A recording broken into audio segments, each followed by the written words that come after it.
Okay hello दोस्तों, how are you doing. Market updates by stocks Baazigar में आप सभी का स्वागत है। तो सबसे पहले हम लोग आज थोड़ा मार्केट का लेवल्स देख लेंगे क्या था। मार्केट ओपन हुआ है 11,566 पे, और उसके बाद आज का जो उसका लो है वो 11,507 पे है, और हाई जो है वो 11,584 पे है। एंड आप देखोगे तो वो बंद हुआ है 11,527 पे। तो बॉटम लाइन ये है कि आज मार्केट काफ़ी स्ट्रांग था। वो पूरा दिन 11,500 दे रहा। वीक क्या था, तो वीक था बैंक निफ्टी, जो जाते जाते भी 1.44% नीचे बंद हुआ है अराउंड 23,530 पे। तो 343 पॉइंट्स का इसमें गिरावट है। हाई उसने लगाया था 24,051 पे, खुलते ही लगाया था। ओपन हुआ था 23,986 पे, 24,000 के थोड़े से नीचे ओपन हुआ, 24,000 के थोड़े से ऊपर चला गया 24,050। ये मैंने भी रेंज दी थी, अगर आप मेरे टेलीग्राम ग्रुप में देखोगे तो वहाँ तक वो गया। उसके बाद उसने जो लो लगाया है वो 23,451 का है, और क्लोज हुआ है थोड़ा सा ऊपर आके 23,530। तो ये जो आखिरी लास्ट जो घंटा था उसमें काफ़ी उथल पुथल हुई है। बहुत शार्पली बैंक निफ्टी नीचे गया, लेकिन वहाँ से उसने अच्छी खासी रिकवरी देके वो 23,530 पे बंद हुआ है। और आज आप देखोगे तो इसके पीछे का जो रीज़न है वो कल का ही रीज़न है। जो मोरेटोरियम पे केस चल रहा है सुप्रीम कोर्ट में, गवर्नमेंट जिसमें ये मांग कर रही है कि देखो बैंक का भी नुकसान नहीं होना चाहिए, लेकिन जो भी बिजनेसेस है उनको कुछ सहूलियत मिलनी चाहिए। उनका जो इंटरेस्ट पे इंटरेस्ट आप लगाने वाले हो, बैंक लगाने वाला है, वो नहीं होना चाहिए, बिकॉज वो बहुत ज़्यादा हो जाएगा। इंस्टेड ऑफ गिविंग रिलीफ आप उनका सिर्फ जो लायबिलिटी है वो और बढ़ा रहे हो और उसको सिर्फ पोस्टपोन कर रहे हो। तो ये उनका जो एक रीज़न है, जो आप जिसे कहेंगे कि एक वैलिड रीज़न है, जिसके वजह से निफ्टी बैंक पे थोड़ा सा प्रेशर है। क्योंकि अगर इंटरेस्ट ऑन इंटरेस्ट कैंसिल होता है तो वो बैंक निफ्टी के लिए बुरा हाल होगा उसका। और बैंक यही चाहती है कि अगर कैंसिल कराना है तो दो यहाँ पे ऑप्शन दो, या तो जो डिपॉजिट्स पे हम इंटरेस्ट दे रहे हैं उसको हम करेंगे, या तो सीधा बात ये है कि गवर्नमेंट ये लोड ले ले अपने आप पे, तो फिर हमको कोई प्रॉब्लम नहीं है, हम लोग इंटरेस्ट पे इंटरेस्ट जो लगाने वाले हैं वो कैंसिल कर देंगे। तो इस तरीके से कुछ वहाँ पे केस चल रहा है। दूसरा ये चल रहा है कि जो एसएमईज है, एमएसएमईज है, उनके लिए 2 साल मोरेटोरियम और बढ़ाया जाए। तो उसका जो इफ़ेक्ट है वो एनपीएस में हो सकता है। ये मैंने आपको कल के वीडियो में बताया कि 2% तक का एनपीएस बढ़ने का डर है। और इसी वजह से जो बैंक्स है वो कल भी रडार पे थे, कल भी बैंक्स वीक थे, लेकिन जाते जाते वो थोड़े अच्छे लेवल पे जाके क्लोज हुए थे। आज लेकिन वो नीचे ही क्लोज हुए हैं, माइनस में ही, रेड में ही क्लोज हुए हैं। तो आज देखोगे आज का जो गेनर है वो आईडीएफसी फर्स्ट बैंक था। वो उसका रीज़न अलग है। वोडाफोन में उसका एक्सपोजर, आईडीएफसी में वोडाफोन का एक्सपोजर है। तो वोडाफोन आज ऊपर था, काफ़ी चला, 25% तक जाके आया, क्योंकि अमेज़ॉन और वेरियन ये 2 कंपनीज़ है उसमें इन्वेस्ट करने वाली है, ऐसा आज न्यूज़ चला था। तो उसकी वजह से वोडाफोन चला, तो आईडीएफसी फर्स्ट बैंक भी चला। साथ में आप देखोगे तो भारती इंफ्राटेल जैसा स्टॉक जो काफ़ी गिरा था, 195 के आसपास आया था, अब वो 213 215 पे मैंने आज उसको देखा था कुछ, तो वो भी आज काफ़ी अच्छा चला था। क्योंकि भारती इंफ्राटेल वोडाफोन का वहाँ पे भारतीय इंफ्राटेल में का मतलब ज़्यादा ड्यूज़ बचा है भारतीय इंफ्राटेल का, तो वोडाफोन के साथ वो भी चला। तो ये कुछ पैकेट था, आईडीएफसी फर्स्ट बैंक, वोडाफोन, भारतीय इंफ्राटेल, जो साथ में आज चले थे। और जो बैंकिंग साइड में जो ज़्यादा गिरावट थी उसमें आईसीआईसीआई बैंक है, 2% से ज़्यादा गिरा है। देखो ये गिरे ज़्यादा थे लेकिन रिकवर होकर बंद हुए हैं। तो ICICI बैंक 2% से ज़्यादा गिरा है।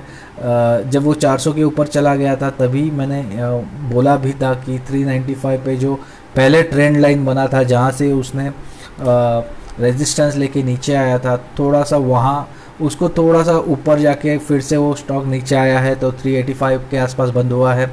RBL बैंक, ये तो काफ़ी वोलाटाइल रहता है, आप सभी को पता है, वो 193 के आसपास बंद हुआ है। कोटक बैंक 1400 के आसपास बंद हुआ है। एक्सिस बैंक 476 के आसपास और SBI 213 के आसपास। तो आज लगभग ये जो बैंकिंग सेक्टर है उसने आज काफ़ी गिरावट दिखाई, लेकिन मैं फिर से कहूँगा कि जो आज निफ्टी था वो बहुत ही सीमित दायरे में चला, लेकिन वो काफ़ी स्ट्रांग था।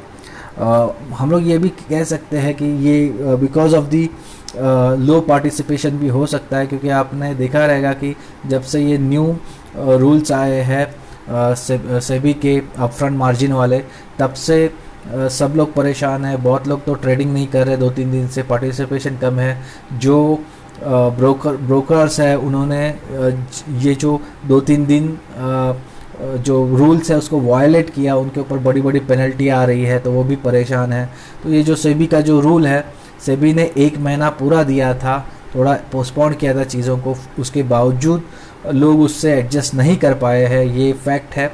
और उसके वजह से आप देखोगे पार्टिसिपेशन कम है, तो मार्केट में ज़्यादा कोई बड़े प्लेयर आज ज़्यादा नहीं थे कि जो बड़ा रेंज इसको घुमा सके। अदरवाइज़ आप देखोगे तो जब भी एक्सपायरी होता है, वीकली एक्सपायरी हो, मंथली एक्सपायरी हो, उस दिन वॉल्यूम काफ़ी ज़्यादा होता है और बहुत ज़्यादा मार्केट में उथल पुथल होता है। तो आज जो मैक्सिमम जो मूव हो रहा था वो बैंक निफ्टी हो रहा था, निफ्टी एक सीमित दायरे में घूम रहा था।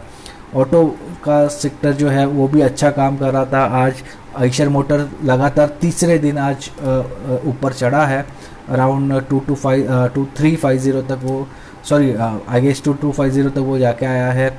उसके बाद निफ्टी ऑटो में आप देखोगे तो बाकी प्लेयर्स भी अच्छा कर रहे थे। जो ट्रैक्टर का जो थीम कल से चल रहा है उसमें आज भी अच्छी रैली थी। बहुत लोगों का ये मानना था कि 7000 के ऊपर जाके मारुति में अच्छी गिरावट आएगी, 8 से 10% मारुति करेक्ट होगा, लेकिन आज वो 7000 से काफ़ी ऊपर चला गया। तो मैं कहूँगा कि एक ऑटो सेक्टर है जो आज ग्रीन में था, जिसने आज मार्केट को सपोर्ट दिया है और लगभग 1% ऊपर वो बंद हुआ है। मिड कैप में भी आज अच्छी रैली थी और आप देखोगे 1.31% पे ऊपर जाके वो बंद हुआ है।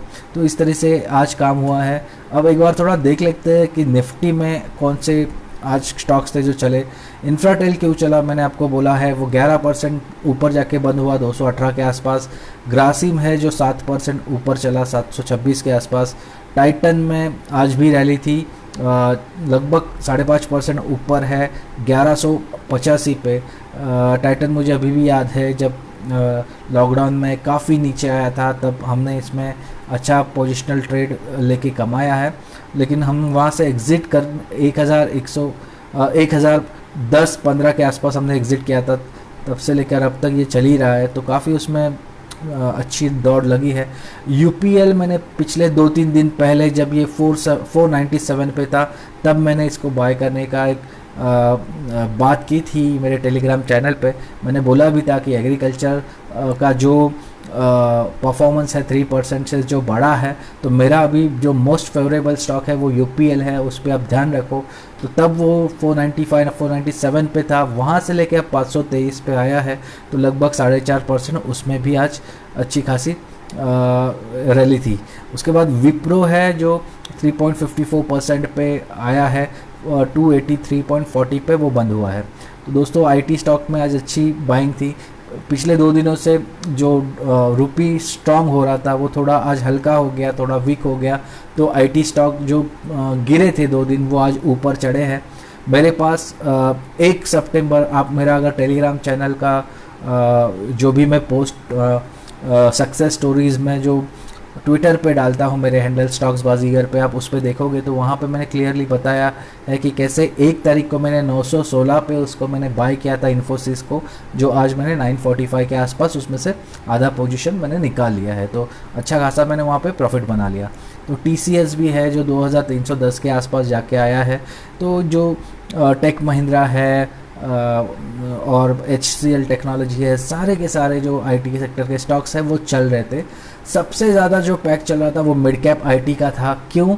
क्योंकि जो हैप्पीएस्ट माइंड का आईपीओ आने वाला है उसका स्वागत अभी से शुरू हुआ है, और उसमें आप देखोगे तो रैमको सिस्टम है जो पहले से 5% अपर सर्किट लगाते जा रहा है। 115 पे मैंने वो मेरे ग्रुप में सजेस्ट किया था, आज वो 260 के ऊपर ट्रेड कर रहा है, तो वो एक अच्छा चल रहा था। माइंड ट्री चल रहा था। तो काफ़ी ऐसे स्टॉक्स हैं जो काफ़ी अच्छे चल रहे थे। माइंड ट्री ने तो 52 वीक हाई लगा दिया फिर से। तो मिड कैप आईटी में भी आज अच्छी खासी रैली थी। आप देखोगे तो निफ्टी 50 के जो लूजर्स थे उसमें कोटक बैंक, आईसीआईसीआई बैंक, ये बैंक के अलावा भारतीय एयरटेल था। तो जो भारतीय एयरटेल लास्ट टाइम चला था 555 तक गया था, उसमें अब अच्छी खासी गिरावट आई है, 540 के आसपास है। तो ज़्यादा गिरावट नहीं कहेंगे इसको हम लोग, हार्डली 2% का आज का करेक्शन है।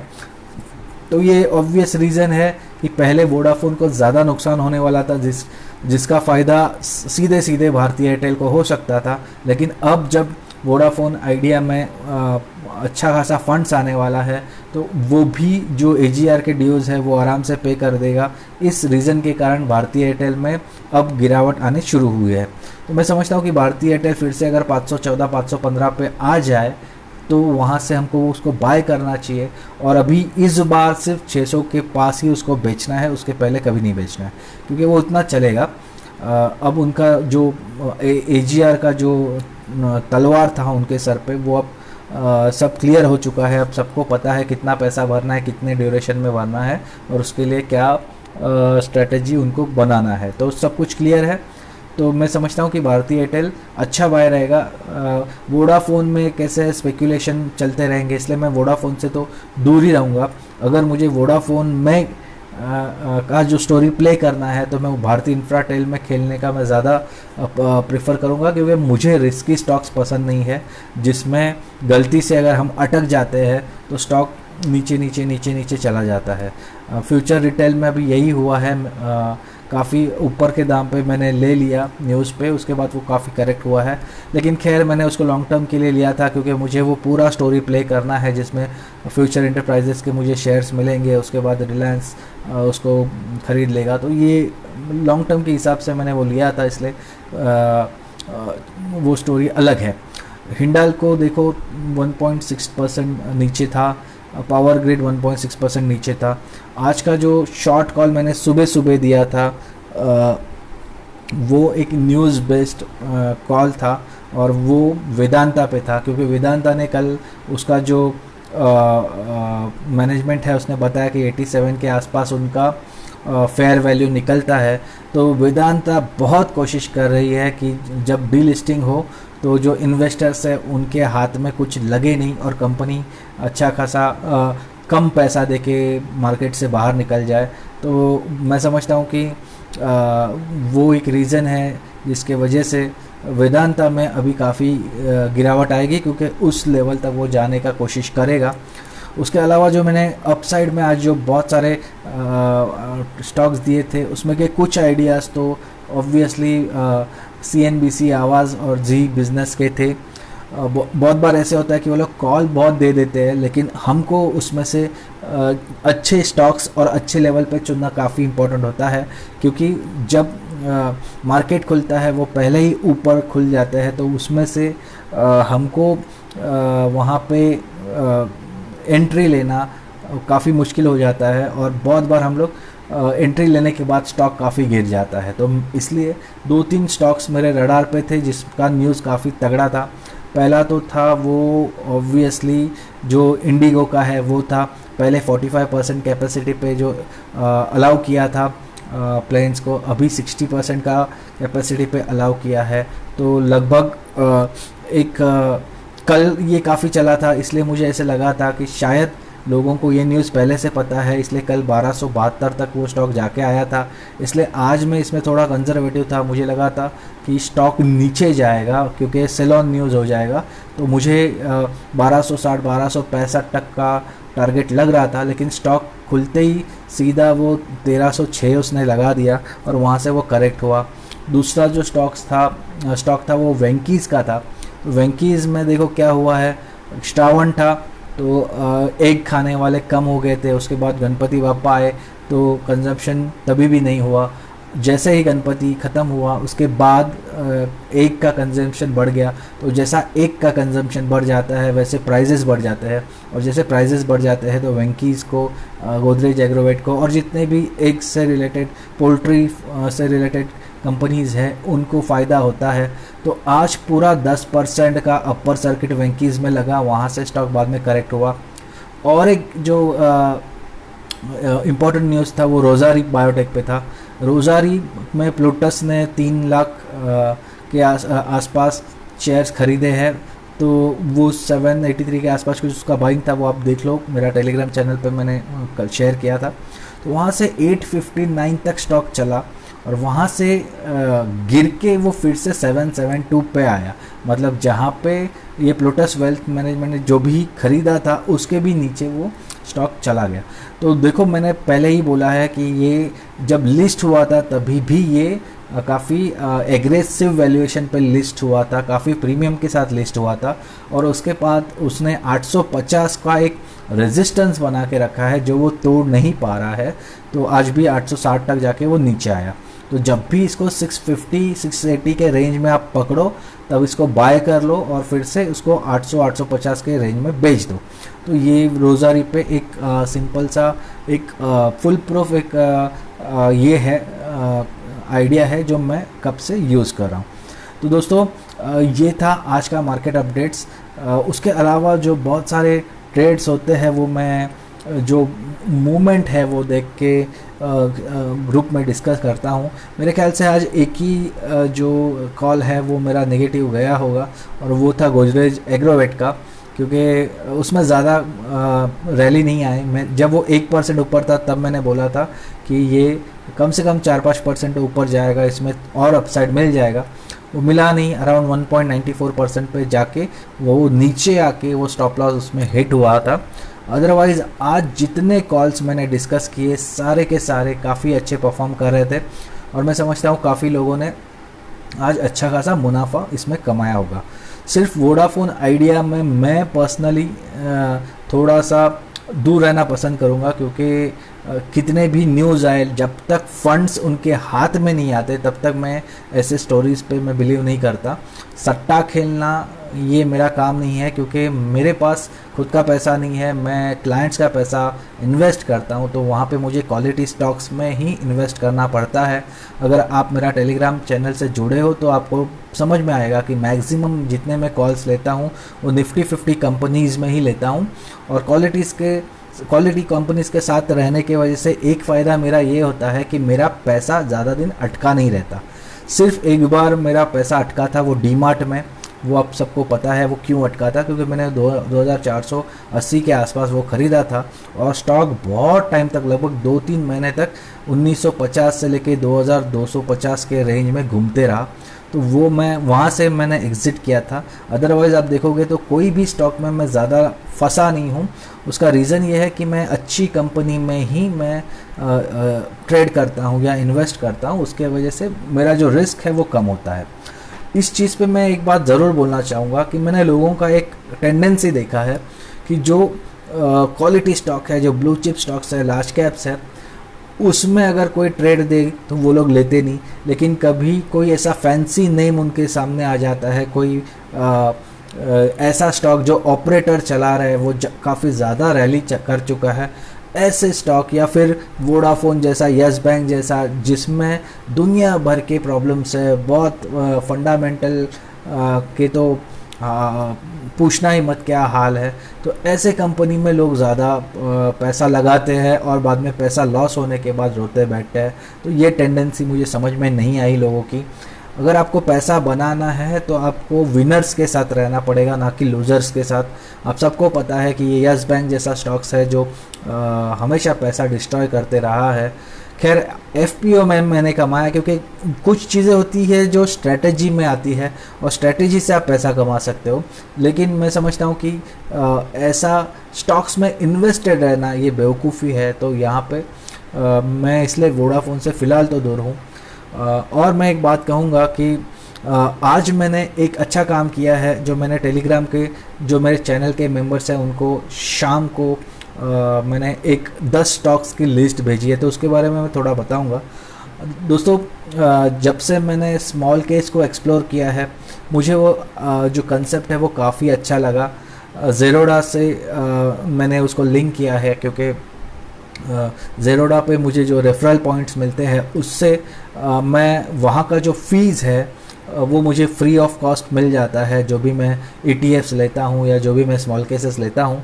तो स्मॉल केसेस का मतलब क्या है कि ये फ्लेक्सिबल म्यूचुअल फंड्स जैसा है। म्यूचुअल फंड में क्या होता है, प्रोफेशनल लोग कुछ स्टॉक्स में आपका पैसा लगाते हैं, लेकिन वहाँ पे बहुत सारे प्रॉब्लम होते हैं। कुछ स्टॉक्स में कुछ म्यूचुअल फंड्स में 3 साल का, ETF में मोस्टली 3 साल का लॉक इन पीरियड होता है, कुछ में एग्ज़िट लोड होता है, तो कुछ में कुछ होता है। लेकिन स्मॉल केस में वैसा नहीं है। वहाँ पे आप जब चाहे तब एंट्री कर सकते हो, जब चाहे तब एग्ज़िट कर सकते हो। आप उसमें के स्टॉक्स कभी भी बदल सकते हो। अगर आपको प्रोफेशनल ने बनाया हुआ ETF में या स्मॉल केस में इन्वेस्ट करना है तो वहाँ पे वो भी पॉसिबल है। और बेस्ट एग्जांपल उसका ये है कि कुछ उसमें ऐसे स्मॉल केस है छोटा छोटा अमाउंट का भी कर सकते हो, जो 500 रुपये का नीचे का भी SIP जिसमें पॉसिबल है। तो ऐसे भी उसमें स्मॉल कैप्स है। तो ये जो लॉन्ग टर्म इन्वेस्टर्स है उनके लिए मैं समझता हूँ ये बेस्ट है। तो आज मैंने क्या किया था कि बहुत सारे जो उनके अच्छे चलने वाले जो स्मॉल केसेस है, जिसमें 13% 15% से लगभग 35% तक CAGR रिटर्न मिला है, उनको मैंने आज ठीक से स्टडी किया और उसमें से 10 कंपनीज़ का मैंने नाम निकाला जो लास्ट टाइम 30% से ज़्यादा जो रिटर्न देने में वो एज अ ग्रुप जो सक्सेसफुल रही है।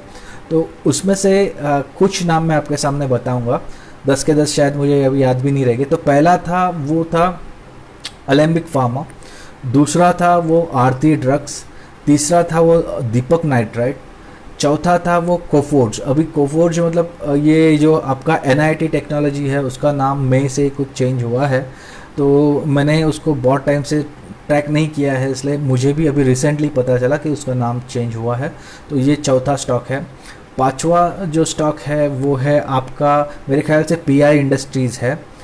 छठा जो स्टॉक है वो GSPL है। सातवां IGL है।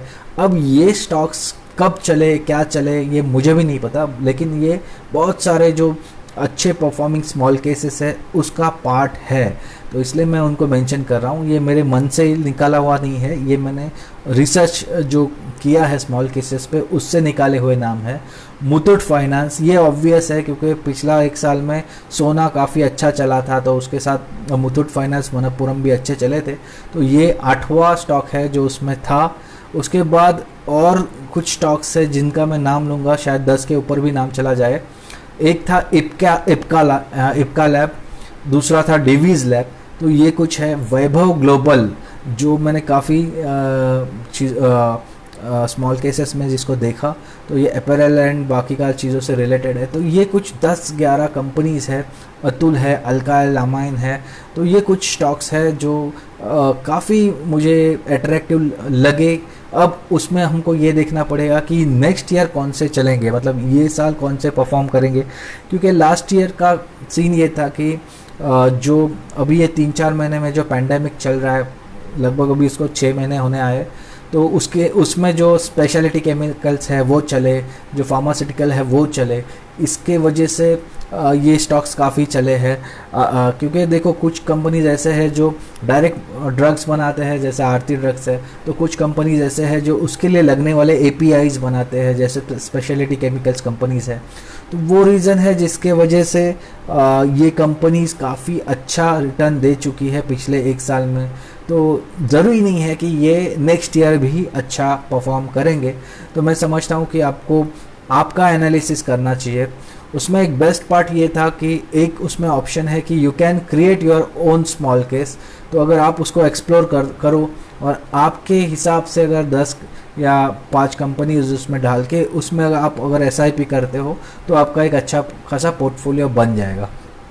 अगर आपको वो नहीं करना है तो बेस्ट वे ये है, तो वहाँ पे निप्पॉन का निफ्टी बीज है, जूनियर बीज है, गोल्ड बीज है, ICICI ने भी काफ़ी उसमें बीज बना के रखे हैं।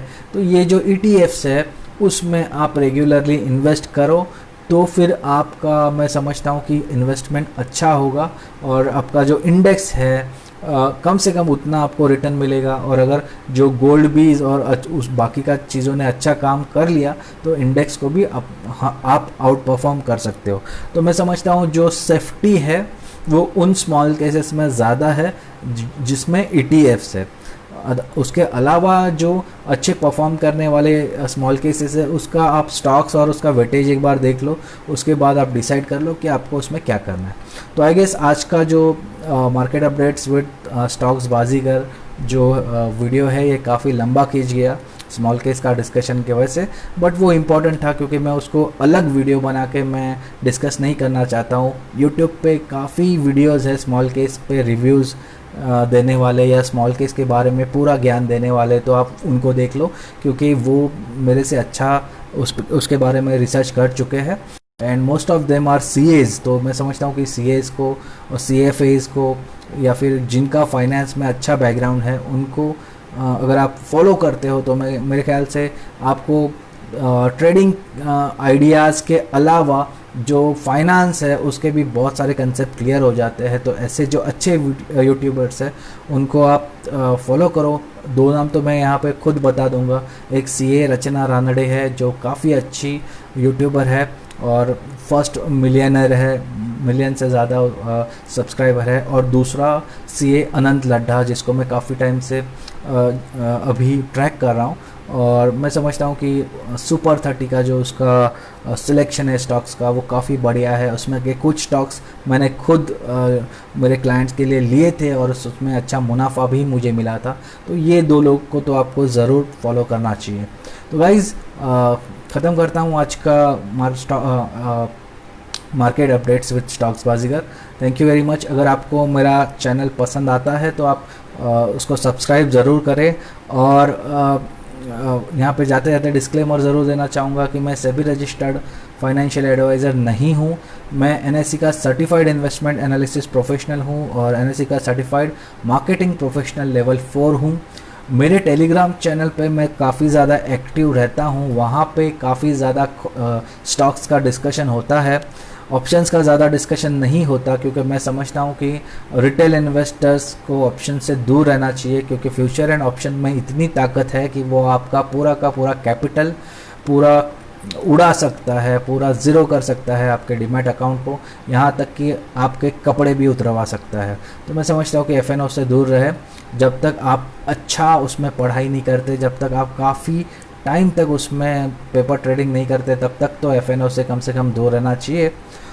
तो स्टॉक्स बाजीगर में जो भी मैं आइडियाज़ डिस्कस करता हूँ वो सिर्फ़ और सिर्फ एजुकेशनल पर्पस के लिए है। आपको अगर कोई आइडिया पसंद आती है तो सबसे पहले आपके फाइनेंशियल एडवाइज़र से डिस्कस करें, उसके बाद आप इन्वेस्ट करें क्योंकि आपका कोई भी प्रॉफिट हो या कोई भी लॉस हो मैं उसका भागीदार नहीं हूँ। So guys, thank you very much. Good night.